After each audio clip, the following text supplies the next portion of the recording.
it is the power of planning.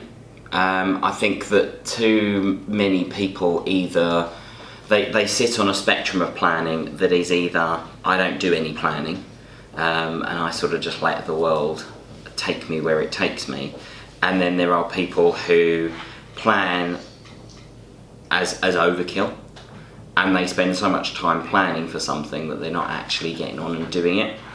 And I always say to people, whether they're talking about their career, whether they're talking about business, whether they're talking about life, that you have to have a healthy balance between making enough plans and agreeing enough actions that you want to take to be able to do something effectively, efficiently, successfully, but also not planning so much that you spend your time behind a desk in front of a computer or a pen and paper constantly planning.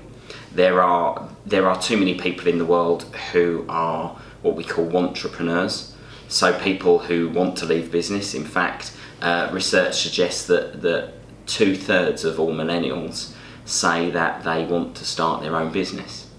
Yet the millennial generation at the minute has lower levels of business startup than other generations at their same age. So although we talk about millennials being really entrepreneurial and wanting to start something and go out and make a difference and setting up businesses and things like that, actually many of them are not doing that. And they are always saying, well, I'll plan for it, I'll write this when the time becomes right, when everything becomes perfect. There is no such thing as a perfect time. There's no such thing as a perfect time to start a business. There's no such thing as a perfect time to have children. There's no such thing as a perfect time to fall in love. There is never a perfect time for anything. There is the best possible time for something, but what generally makes a successful person over an unsuccessful person is the individual who spots an opportunity and then just goes for it, but goes for it in a way that is managed and planned and considered. So we have this idea of people who are a bit like a buccaneer or a swashbuckler. They just go into it and they see what happens. And there are people like that who make a success in their careers and their business by doing that. But actually, a lot of people have a plan, have some form of idea about where they want to ultimately go and where they want to ultimately end up. If you take my own career, when I started off as a teacher of history, sociology at a college. And really early on, I decided that I was fascinated by the business of education, and I wanted to move up in leadership and management in colleges and providers rather than being a teacher. And people said to me, well, where do you want to be in 10, 15 years time? And I said, well, my plan is to become a principal of a college.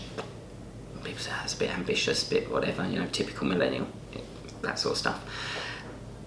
But actually, the last corporate job I had, I ran a national training provider that was worth £12 million a year.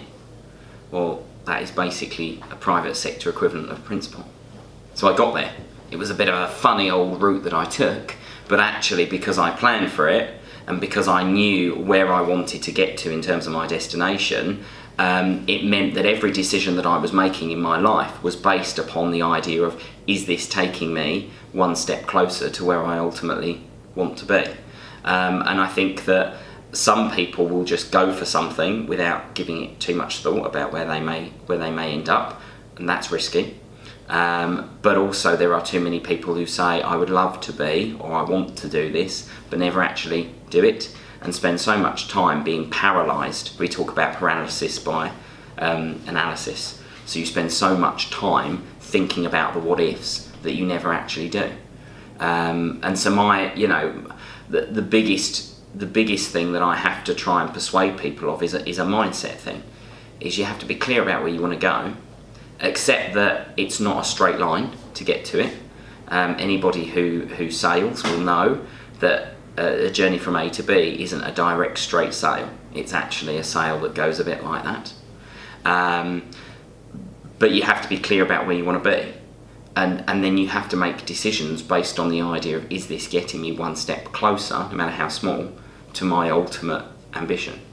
But if you overthink it and overwork it and wait for a perfect time, you'll miss the boat. You'll miss the train. You won't be anywhere near where you need to be.